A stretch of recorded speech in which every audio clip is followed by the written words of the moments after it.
¿Podrían validar el audio? Sí, sí se escucha.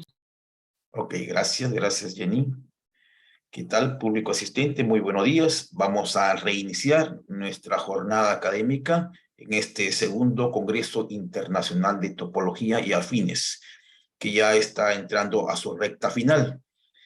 El día de hoy, jueves, tenemos anunciado una importante programación, la misma que será compartida durante todo el día. Pero debo anunciar que tenemos una información de último minuto en referencia a la cancelación de una charla que va en el turno de la noche, ¿no? Del doctor Víctor Martínez.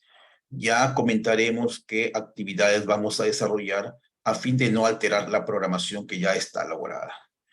Bien, sin mayores preámbulos, luego del saludo respectivo, permítame por favor presentar, en realidad es un gran honor, no tengo la oportunidad de conocerlo personalmente, pero intercambiamos comunicación vía correo y le agradezco muchísimo al doctor Pedro Chocano por aceptar participar en nuestro evento internacional. Seguramente que va a haber una nueva y próxima oportunidad en la cual tengamos que contar con su participación, quizás de manera presencial. Permítame por favor presentar al doctor Pedro José Chocano. Él es doctor en matemáticas por la Universidad Rey Juan Carlos. Desarrolla una línea de investigación en topología de espacios finitos, topología algebraica, sistemas dinámicos. Él nos brindará su charla titulada sobre la reconstrucción de espacios métricos compactos. Bienvenido, doctor, y adelante. Un gusto. Bueno, antes de nada agradecer la invitación. Para mí ha sido todo un orgullo y un placer que me hayáis invitado a dar estas charlas y es algo que siempre agradezco mucho porque que me inviten a hablar de las cosas que me gustan, pues siempre es algo que me alegra muchísimo y agradecer la organización y, en fin, agradeceros el buen trato que habéis tenido conmigo. Así que, bueno, eso es lo primero. Y, bueno, lo segundo, ya entrando en la charla, no me deja compartir pantalla.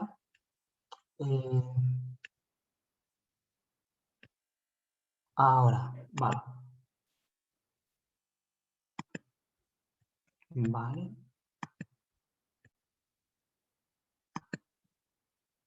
Vale.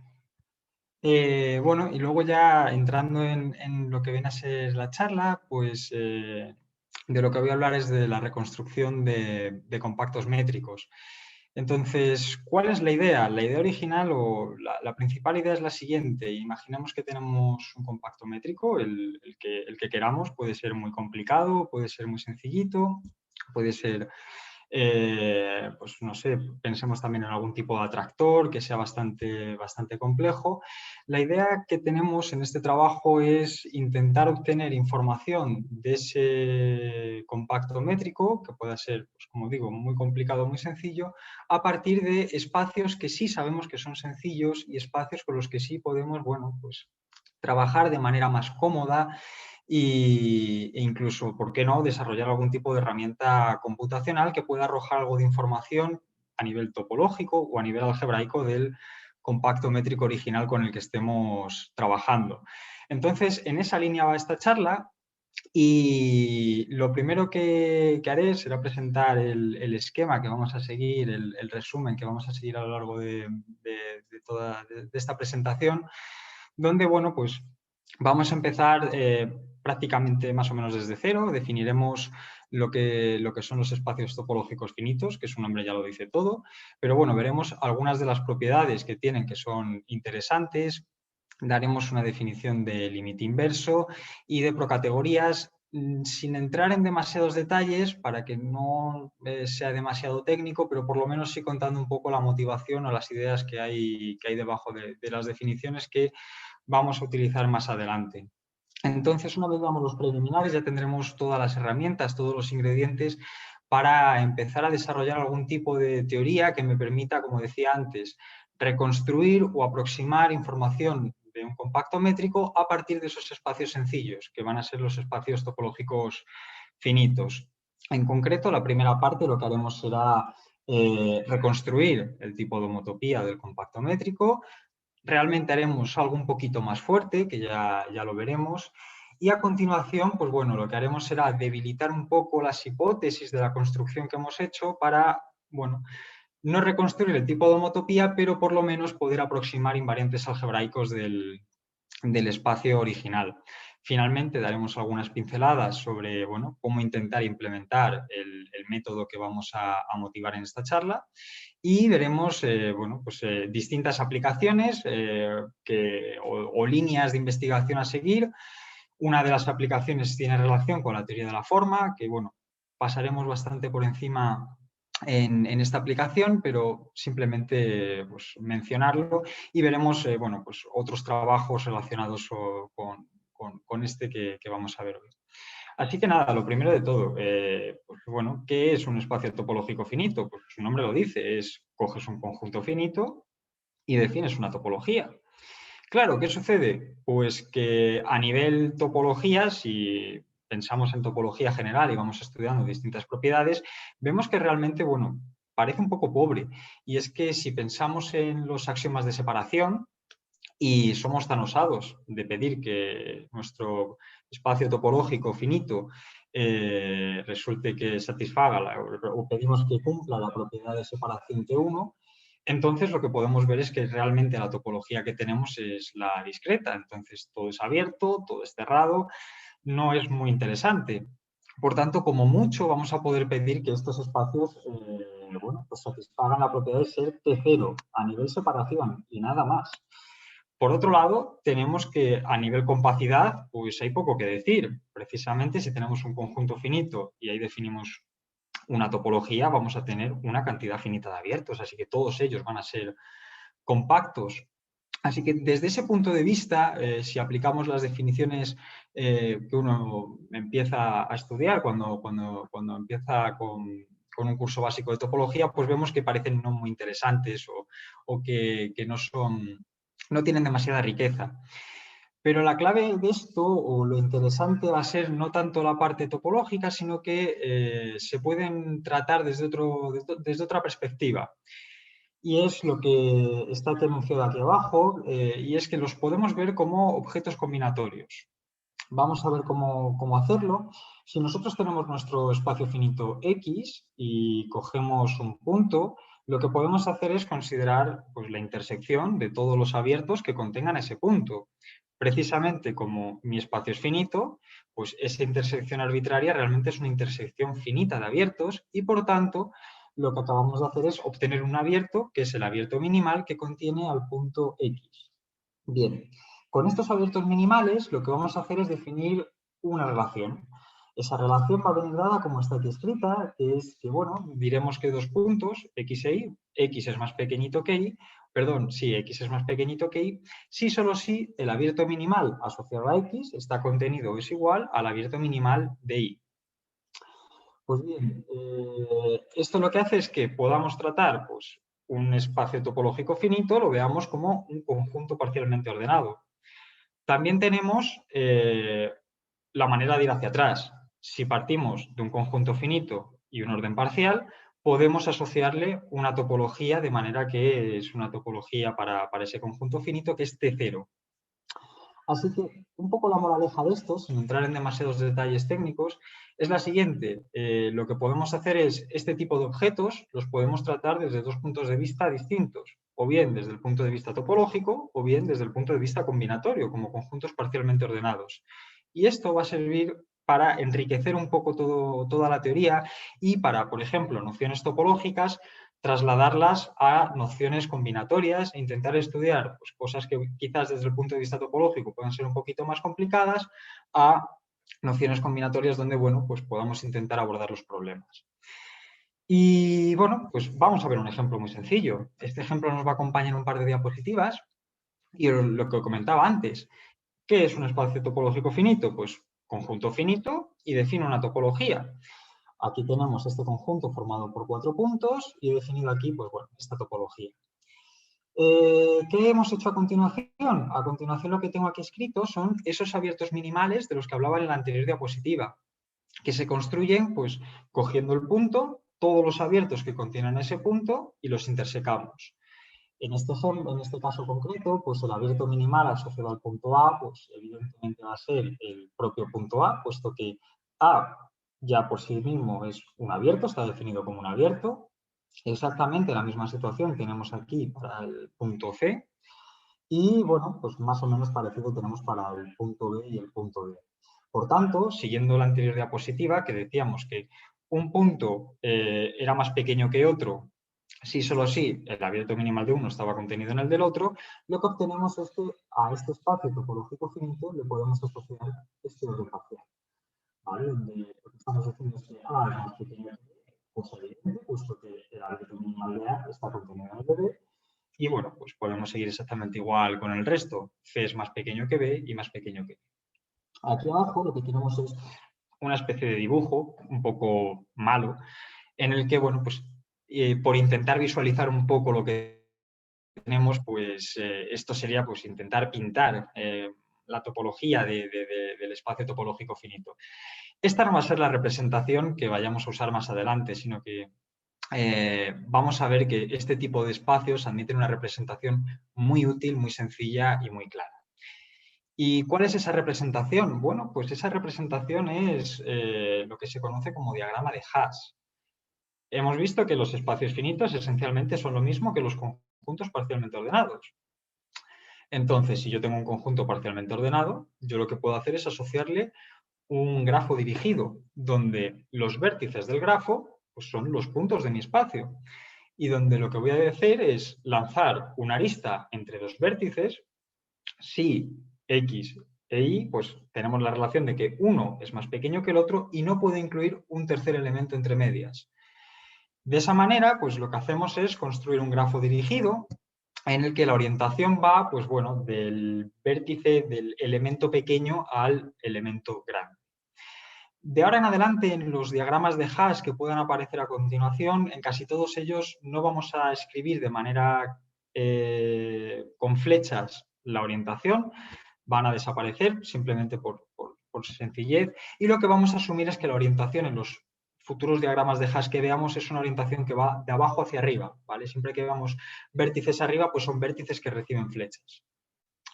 Así que tenemos esta manera muy sencilla y muy cómoda de representar los espacios topológicos finitos. Y hemos dicho que desde un punto de vista de topología general parecen no muy interesantes, pero lo curioso es que desde el punto de vista de topología algebraica son muy interesantes.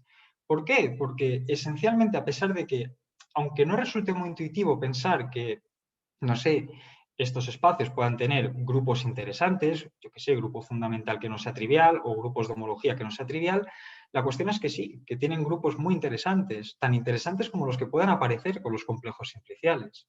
Y es que hay una relación, mejor dicho, hay un funtor que nos lleva de los espacios finitos, de los conjuntos parcialmente finitos, a los complejos simpliciales. Lo que tenemos aquí es aquí descrito lo que se conoce como el complejo del orden. Si tú tienes un conjunto parcialmente ordenado, puedes construir un complejo simplicial asociado a él. Ese complejo simplicial consiste en, bueno, pues tus vértices son los puntos del espacio y tus símplices van a ser las cadenas de ese conjunto parcialmente ordenado. Y lo interesante es que el espacio finito y el complejo orden tienen exactamente los mismos grupos de homotopía y de homología. Hay una equivalencia de homotopía débil que va del complejo orden al espacio finito. Veremos más adelante, bueno, con el anterior ejemplo que he mostrado, veremos su diagrama de Haas y veremos también su complejo orden. Y la moraleja de esto es que a nivel algebraico tienen mucha riqueza. Luego, por otro lado, que tenemos aquí resultados que, por ejemplo, pues nos permiten lo que comentaba antes, dado que podemos ver el objeto de dos formas diferentes, pues, por ejemplo, podemos estudiar la homotopía desde un punto de vista combinatorio que es, bueno, mucho más sencillo, mucho más elegante y visual. Y, bueno, vamos a retomar el ejemplo que teníamos antes, recordemos que teníamos antes un espacio de 4 puntos, habíamos visto cuál era el conjunto parcial que le podíamos asociar, pues vamos a pintar o vamos a dibujar su diagrama de hash, que eso ya sí va a ser una representación decente, no como la que había mostrado al principio con los abiertos, que era poco útil. Y bueno, pues lo que comentaba, ¿cuáles son los vértices del grafo? Pues los puntos. ¿Y cuáles son las aristas? Pues tenemos que lanzar una arista entre dos vértices si uno es más pequeño que el otro y no podemos meter un elemento entre medias.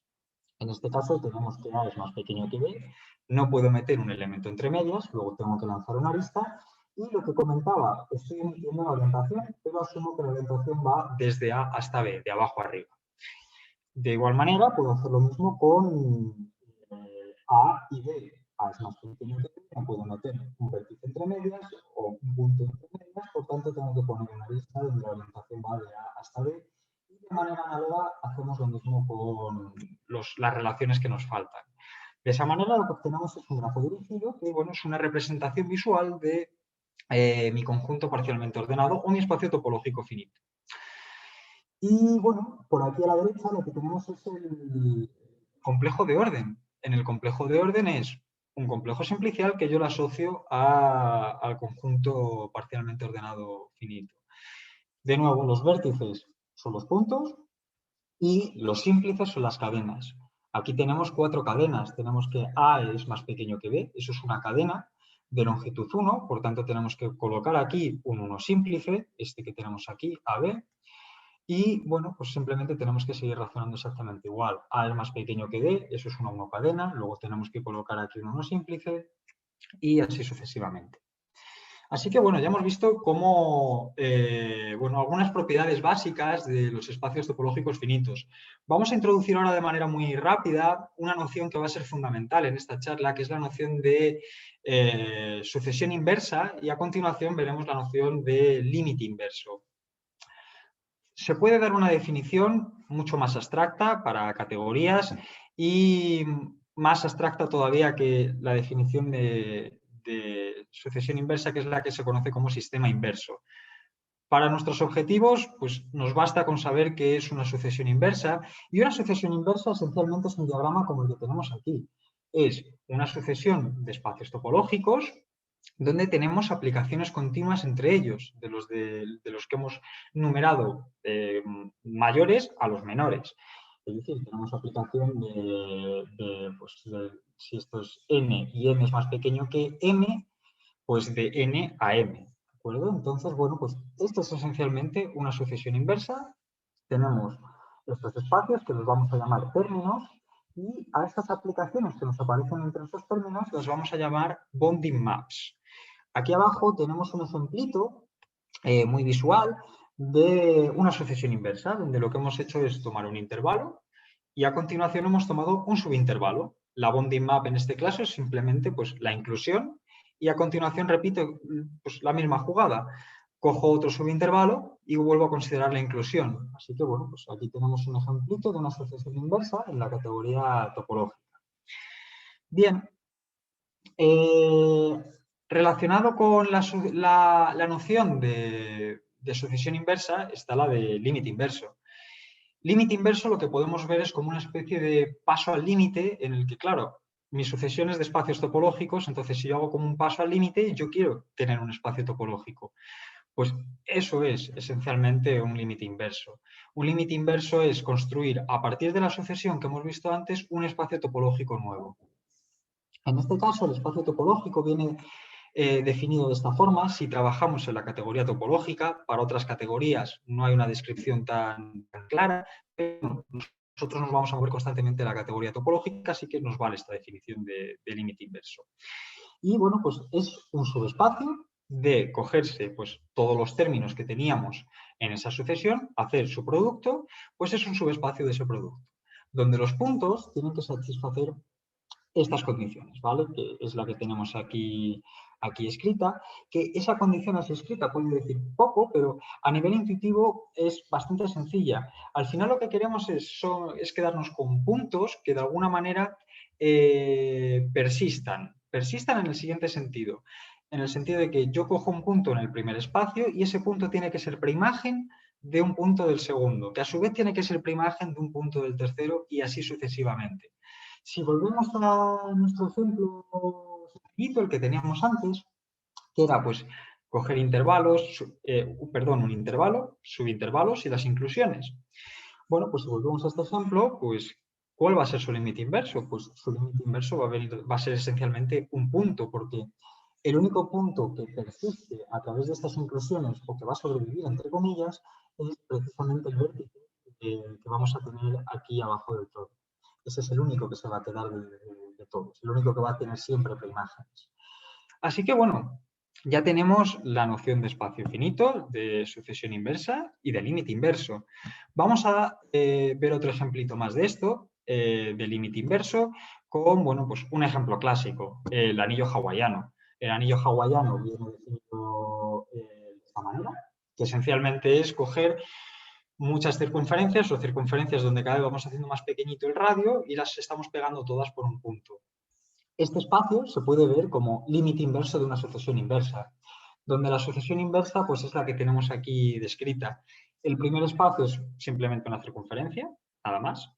En el segundo espacio lo que hacemos es pues, una circunferencia y una de radio, pues la mitad del que teníamos antes. ¿Y cuál es la bounding map? Pues la bounding map es la circunferencia esta que tenemos aquí en negro, la dejas tal cual, ahí es la identidad, y la circunferencia que has añadido nueva, esta que tenemos en rojo, va a parar precisamente a este punto. Lo que hacemos es colapsarla a un punto. Y a continuación, pues repetimos lo mismo.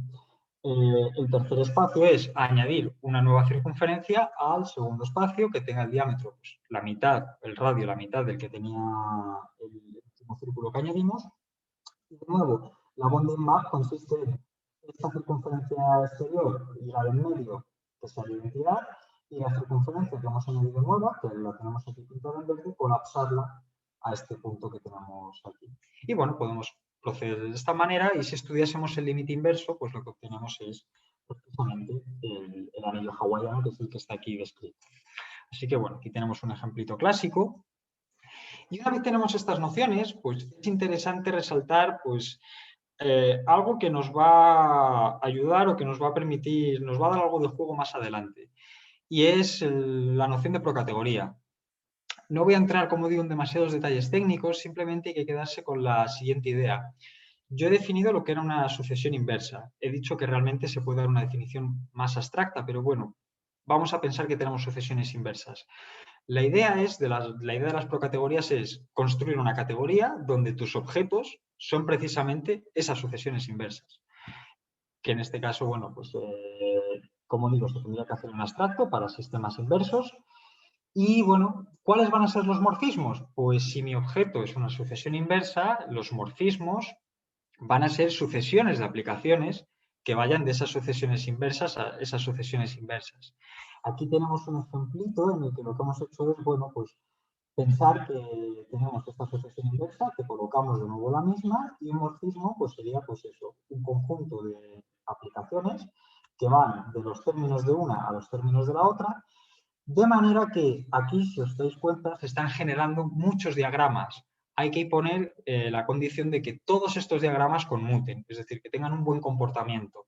Imponiendo esas condiciones, pues lo que obtenemos al final es una categoría que es lo que se conoce como procategoría. Esto se puede hacer para cualquier categoría en abstracto, aunque, como digo, nosotros nos vamos a centrar solamente en categorías topológicas, o bien la topológica, o bien la homotópica de espacios topológicos. Nada más. Y bueno, ¿cuál es la motivación? La motivación al final era lo que os contaba, lo que contaba en la primera diapositiva. Era ser capaces de, si a mí me dan un compacto métrico, intentar obtener información de ese compacto métrico a partir de espacios más sencillos. Y en ese sentido, por ejemplo, tenemos el teorema del nervio, que el teorema del nervio ya lo que me dice es, mira, si tú tienes un compacto métrico y tienes un recubrimiento por abiertos, de manera que si te coges intersecciones de esos abiertos, pues la intersección es contractible, puedes construir un complejo simplicial de manera que ese complejo simplicial tiene el mismo tipo de homotopía que el compacto métrico original. Claro, esto pues, es un resultado teórico, es muy bonito, pero tiene un pequeño problema y es que, claro, hay que hacer muchas comprobaciones. Para empezar, necesitamos un buen recubrimiento por abiertos, y luego tenemos que ir comprobando que las distintas intersecciones que aparecen pues sean todas ellas contractibles para garantizar que cuando hagamos esta construcción del nervio recuperemos el tipo de homotopía. Así que la idea que nosotros tenemos es intentar asociarle al compacto métrico espacios más sencillos. En el teorema del nervio lo que se hace es un complejo simplicial. Nosotros lo que vamos a hacer es intentar asociar espacios topológicos finitos. Pero claro, hemos visto que los espacios topológicos finitos no tienen muy buenas propiedades, por ejemplo, de separación. Entonces, con uno no va a ser suficiente, sino que lo que tendremos que hacer es construir una sucesión de ellos para entonces ahí así intentar sacar información. Y bueno, pues esencialmente aquí está otra de las ideas que he comentado. Por ejemplo, tendríamos que el anillo hawaiano lo podemos describir también de manera sencilla, pero de nuevo, usando complejos simpliciales, ¿vale? En este caso, este tendríamos un complejo simplicial, este también, todos ellos lo son, a pesar de que su límite inverso no lo sea. Y aquí tenemos pues, nuestra idea. La idea es intentar hacer algo parecido a lo que aparecía en la anterior diapositiva, pero en vez de con complejos simpliciales, con espacios topológicos finitos, ¿vale? O sea que nuestra idea va a ser, si tengo mi compacto métrico, tomar ahí una cantidad finita de puntos, construir un espacio topológico finito y, bueno, pues ir desarrollando algún tipo de herramienta, algún tipo de técnica que me dé una sucesión inversa. Una sucesión inversa que además pues, tenga buenas propiedades cuando pasamos al límite. Así que nada, esta es esencialmente la idea y ya entramos en lo que viene a ser la construcción como tal de esta sucesión de espacios topológicos finitos. Lo primero que tenemos que hacer es dar la noción de épsilon aproximación. Vamos a partir de que tenemos un compacto métrico, que es el que queremos aproximar, el que queremos reconstruir, que lo vamos a denotar por X, donde la métrica la denotamos por B. Supongamos que tenemos un valor epsilon, que es un valor real, que es positivo. Pues vamos a decir que un conjunto finito, y esto es importante, cojo un conjunto finito de mi compacto métrico, es una epsilon aproximación si para cualquier punto que haya en X existe un elemento en ese conjunto finito, haciendo que la distancia sea más pequeñita que epsilon. ¿Cómo podemos pensar en las epsilon aproximaciones? Podemos pensar en las epsilon aproximaciones como en mallas de puntos, en las que lo que vamos haciendo es que esa malla de puntos, dependiendo del valor epsilon que nosotros tomemos, se va ajustando a nuestro compacto métrico. No tienen por qué ser regulares, simplemente a nivel idea intuitiva podemos pensar en ellas como mallas de puntos. Aquí en este ejemplo pues tenemos este segmento, hemos supuesto que la distancia que hay entre dos puntos consecutivos es epsilon, así que esto sería, por ejemplo, pues una epsilon aproximación. Los puntitos, los vértices que tenemos aquí marcados serían los vértices del conjunto A y es lo que me daría una epsilon aproximación. Si tenemos una epsilon aproximación, bien, si tenemos una epsilon aproximación lo que podemos hacer es asociarle un conjunto parcialmente ordenado, o mejor dicho, le podemos dotar con un orden parcial. ¿Cómo? Pues muy sencillo. Este 2A lo que denota es el conjunto de subconjuntos de A. Por tanto, C no es más que un subconjunto del conjunto A. Entonces, lo que vamos a hacer es quedarnos con aquellos subconjuntos de A que tengan el diámetro más pequeñito que 4 epsilon. Pues bien, este va a ser mi espacio finito. Necesito definir una relación de orden.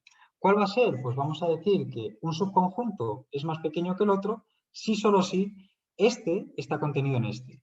Es darle un poco la vuelta a lo que veríamos natural, puesto que si nosotros pensamos que, por ejemplo, si esto es epsilon, este conjunto de 4 puntos es un elemento que vive aquí. Bien, pues ese conjunto es pequeño. ¿Por qué? Porque si cogemos este subconjunto de 3 puntos, precisamente como estamos usando esa relación, ese es mayor que el de 4 puntos. Es decir, hay que pensar un poco a la inversa. Los conjuntos grandes son los pequeños y los pequeños van a ser los grandes. Y bueno, pues hemos visto que en la anterior diapositiva, si tenemos una epsilon aproximación, ya somos capaces de asociar un espacio finito. Ahora lo que vamos a ver es cómo construir a partir de una epsilon aproximación una nueva y una bonding map. Y esto va a ser la clave para poder construir una sucesión inversa. Partimos de un epsilon positivo, partimos de una epsilon aproximación. Entonces, lo que tenemos es lo siguiente. Si tomamos un epsilon prima más pequeñito que este número, donde el gamma es este supremo que tenemos aquí, entonces podemos encontrar pues, una epsilon prima aproximación donde se puede definir una aplicación continua que va pues, de mi espacio topológico finito, el que tendríamos asociado a esa aproximación más fina, a la menos fina. Esto así escrito pues, puede resultar un poco lío, pero bueno, con un ejemplo creo que se puede ver bastante claro. Pensemos que tenemos aquí nuestra epsilon aproximación, que es la que viene dado por estos puntos negros. Bien, imaginad que calculamos ese supremo, este que tenemos aquí, y que lo que hacemos es coger un epsilon prima más pequeñito. Bien, pues cuando tenemos el epsilon prima más pequeñito, cogemos una epsilon prima aproximación, que es esta que tenemos aquí, que evidentemente tiene que ser más fina, tiene que ajustar más en el espacio.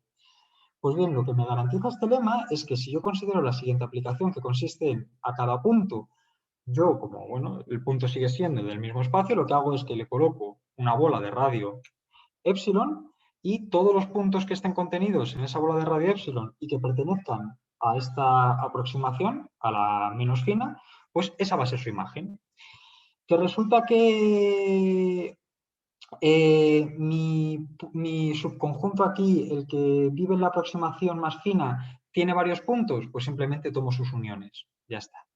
Así que, bueno, tenemos este lema que me garantiza que, bueno, si tengo una epsilon aproximación, puedo encontrar una más fina, de manera que hay una aplicación continua entre los espacios finitos asociados a esas aproximaciones.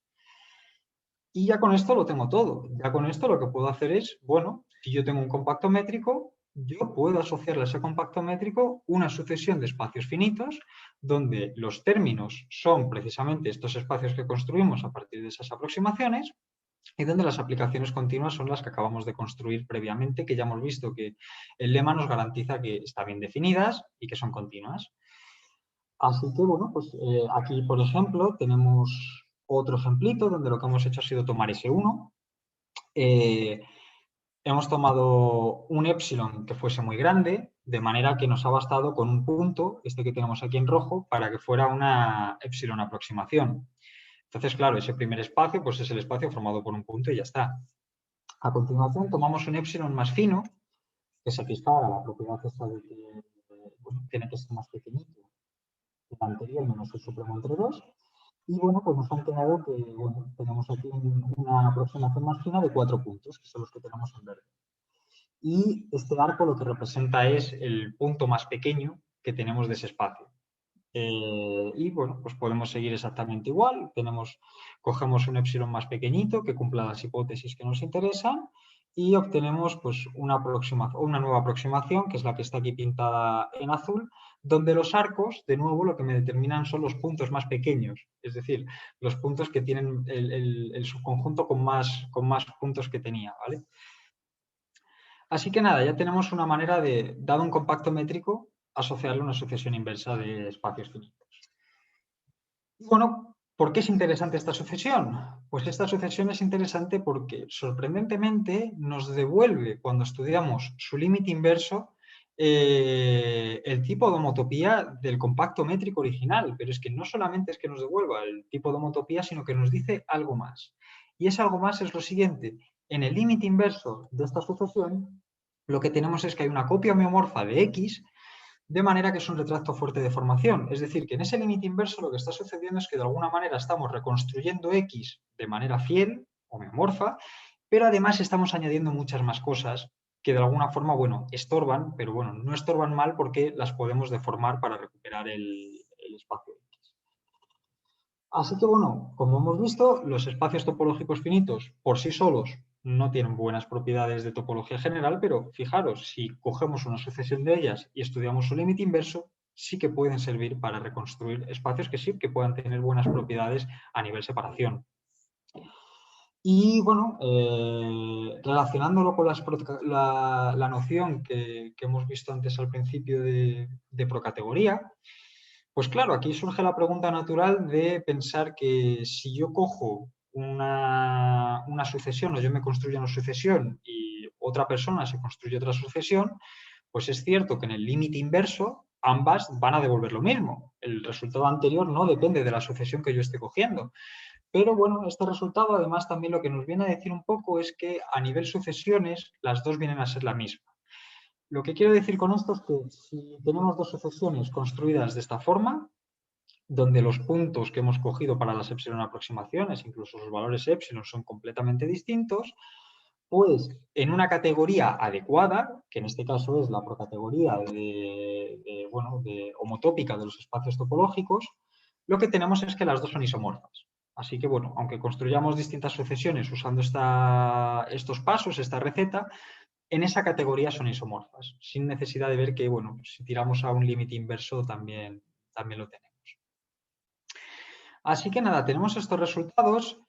Y bueno, en esta diapositiva lo que contamos esencialmente es que se puede identificar bien quién es ese, ver cómo X, encontrar bien la copia homeomorfa de X en el límite inverso. Se puede identificar más o menos a mano, forma parte de la demostración, y no es demasiado complicado intentar identificarlo. Y de hecho, es esencial para la prueba.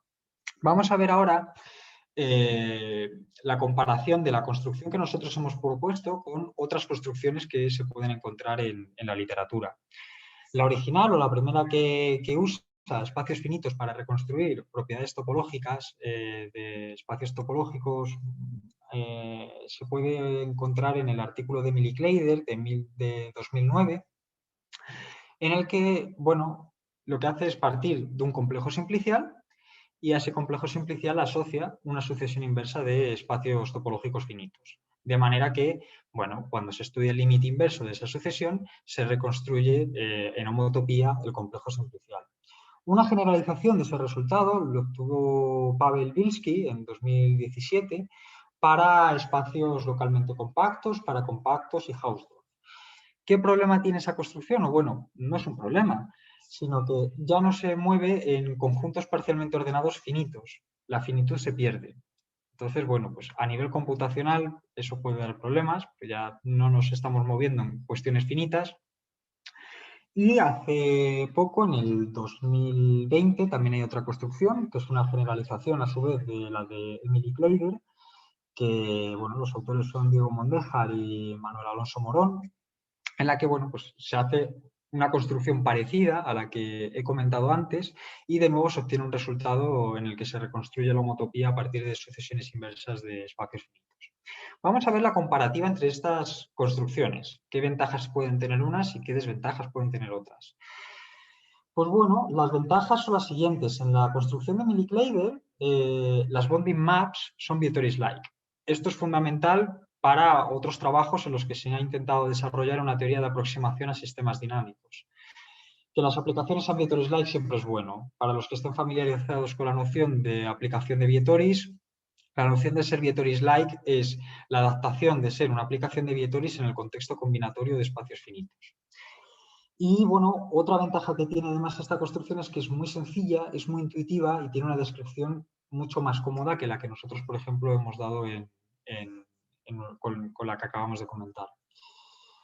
Como desventaja, que solamente sirve para complejos simpliciales, no vale para cualquier compacto métrico. Luego tenemos la de Pavel Bilski, que como ya hemos comentado antes es más general, para espacios mucho más generales. Generaliza la de Kleider. Y la desventaja es que, claro, al generalizarlo tanto, ya los espacios no van a ser finitos. Si queremos desarrollar, como decía, herramientas computacionales, necesito espacios finitos. Y bueno, finalmente tenemos la construcción propuesta por Mondéjar y Morón, que como comentaba, pues ventajas es de nuevo más general que la de Kleider, tiene conexiones con la teoría de la forma y también puede usarse para estudiar conjuntos de datos finitos, para análisis de datos. Como desventaja, pues las bonding maps no son Vietoris-like y entonces esto dificulta que se pueda hacer una especie de teoría de aproximación a sistemas dinámicos. Y además tiene una desventaja bastante importante, que es que requiere un completo conocimiento de tu compacto métrico. En el momento en el que calculamos un supremo que aparecía por ahí para que las epsilon aproximaciones funcionasen bien, pues ese supremo implica que conoces el compacto métrico entero y que además eres capaz de calcular ese supremo. Así que desde el punto de vista computacional no es muy bueno. Y bueno, la construcción que nosotros presentamos, pues de nuevo, es más general que la de Kleider. También tiene conexiones con la teoría de la forma y de hecho se puede utilizar esta construcción para describir la teoría de la forma. Una variante o algo que varía respecto de la de Mondejar, la de Morón y esta construcción es que en esta construcción en la que hemos comentado se usa el orden opuesto, que es eso que os decía que parecía un poco anti-intuitivo o antinatural pues definir de esa manera el orden. En la de Mondejar y Morón se define el orden natural, pero la construcción es completamente distinta. Y bueno, como desventajas, pues exactamente las mismas. No son Vietoris-like, las bounding maps requieren un conocimiento completo del espacio para poder calcular ese supremo. Entonces, bueno, desde el punto de vista computacional, pues tenemos inconvenientes. El primero de ellos es que la sucesión de épsilons no la puedo fijar, que tampoco es un inconveniente muy grande, teniendo en cuenta que, bueno, en cada iteración puedo calcular ese nuevo épsilon. Entonces, bueno, tampoco es tan grave. Pero el problema lo tenemos aquí, cuando tenemos que calcular este supremo. Este supremo implica que conocemos el espacio entero y que además somos capaces de calcularlo. Pero claro, calcular un supremo con un ordenador, pues en fin, tiene problemas. Así que, ¿cuál es el objetivo? Quitar hipótesis. La hipótesis que vamos a intentar quitar es la del supremo. Y bueno, ¿el supremo dónde aparecía? Aparecía aquí, en este lema. En este lema es donde nos aparecía este supremo que nos está molestando realmente y es el que vamos a intentar eliminar. La cuestión aquí es que si pedimos o quitamos el supremo, este gamma que aparece aquí en este lema, pues el lema sigue resultando que es cierto. Es decir, si quitas ese supremo, sigues teniendo aplicaciones continuas bien definidas, pero ya no tienes exactamente ¿cómo decirlo? Quitas ese supremo, tienes las sucesiones bien definidas, pero quizás esas sucesiones ya no son tan buenas cuando estudias ese límite inverso. Esta sucesión, cuando quitas el supremo, esencialmente para lo que va a servir es para aproximar invariantes algebraicos. Si quitamos ese supremo, yo ya de antemano puedo prefijar una sucesión de valores reales positivos, decreciente, y me puedo construir una sucesión. Esta sucesión, en una procategoría adecuada, es isomorfa a la sucesión buena en la que se usa ese supremo. Entonces, cuando pasamos al límite inverso, esto lo que nos va a decir es que a nivel algebraico vas a reconstruir bien las propiedades, los grupos de homología, etc. Pero no necesariamente vas a poder reconstruir el tipo de homotopía de tu espacio si desaparece ese supremo que sí que juega un papel muy importante en la demostración. Entonces, la idea de esto es la que comento. Si yo quito ese supremo, puedo de nuevo construir una sucesión inversa y esa sucesión inversa, cuando yo aplique, por ejemplo, un futuro homológico y estudie el límite inverso de aplicar ese futuro homológico, lo que obtengo es los grupos de homología de Čech del compacto métrico, la homología de ese compacto métrico. Podemos aplicar otros funtores, esa es una de las ventajas. Por razones computacionales, pues es mucho más apropiada. Y además la parte buena es que los pasos los pasos que hay que dar ya están implementados en algoritmos clásicos, los podemos utilizar. La parte negativa es que, bueno, esta nueva sucesión no tiene por qué reconstruir el tipo de homotopía, no necesariamente. Y bueno, vamos a ver un par de ejemplos. Vamos a pensar que tomamos dos cuadrados pegados por un lado y que aplicamos la sucesión que acabamos de ver, esa sucesión que era para reconstruir invariantes algebraicos. En este caso lo que hemos hecho ha sido tomar epsilon aproximaciones donde las muestras de puntos las hemos generado, pues bueno, que siguieran una distribución uniforme de manera aleatoria. Y lo que hemos hecho es, pues, a estas sucesiones lo que hemos hecho ha sido calcular sus grupos de homología, los grupos de homología que tendrían asociados los espacios finitos que vamos construyendo para cada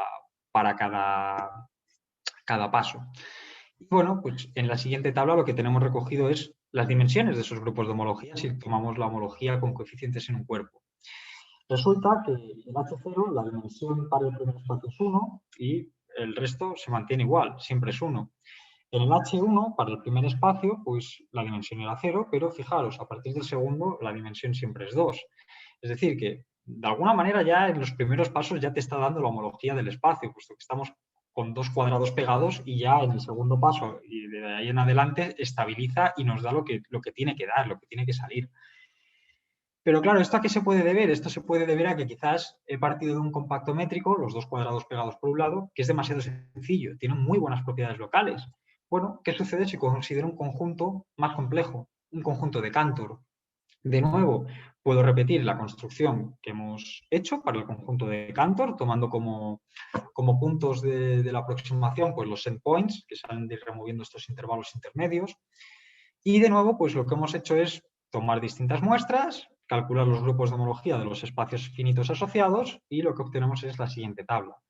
En esta tabla, pues lo que vemos es que el H0 aquí parece que está estable, es 1, para el primer espacio, para el siguiente es 1, y aquí ya empieza a dispararse. Sube de 3 a 7, de 7 a 31 a 63, y en fin, ya se dispara.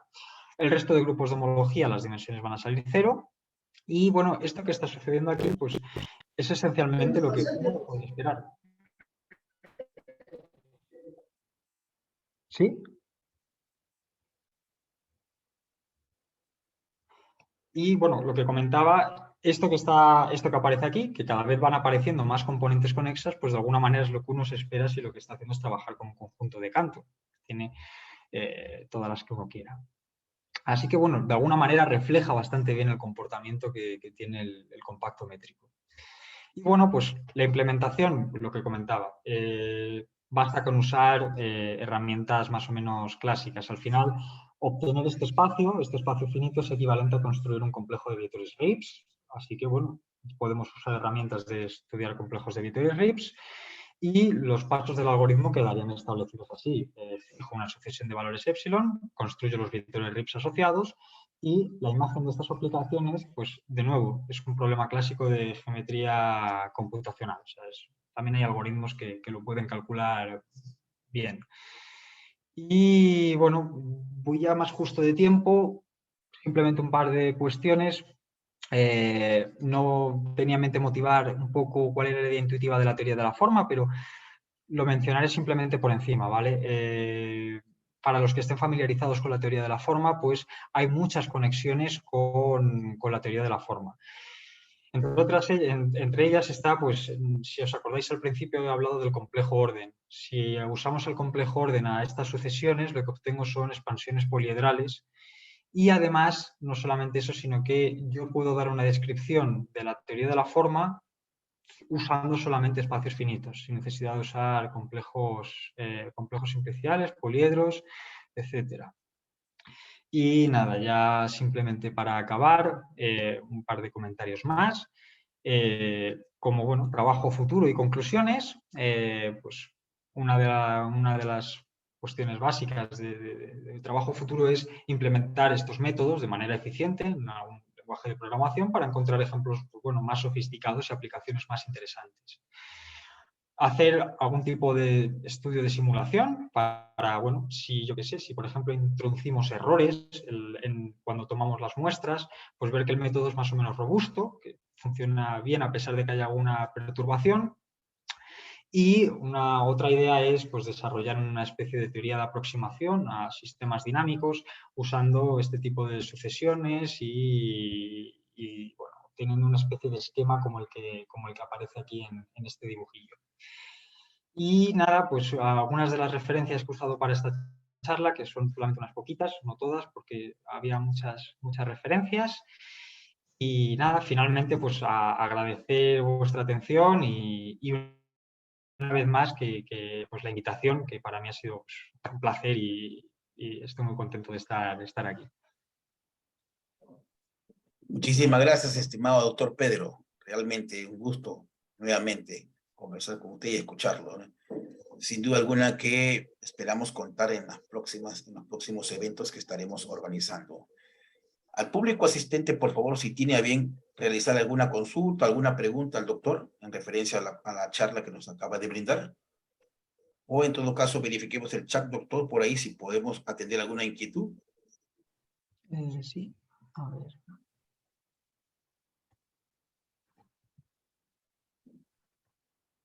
Al parecer no hay ninguna pregunta. No hay ninguna duda. Bien, en todo caso, por favor, el equipo de soporte y logística, si pueden compartir el certificado para hacerle entrega de manera virtual al doctor Pedro Chocano, la misma que será entregada mediante correo electrónico. Muy agradecido, doctor Pedro Chocano, en mérito y reconocimiento a su participación en el segundo congreso. Le estamos presentando o compartiendo ahí el certificado que próximamente se le hará llegar. Un fuerte abrazo a la distancia, doctor. Muchas gracias por su participación. Nos vemos. Nos vemos, muchas gracias. Ok. Bien, estimados amigos participantes, vamos a continuar nuestra Marlo Carranza, nos dice el link de asistencia. Bueno, la comisión encargada, por favor, si puede facilitarle el link a los participantes.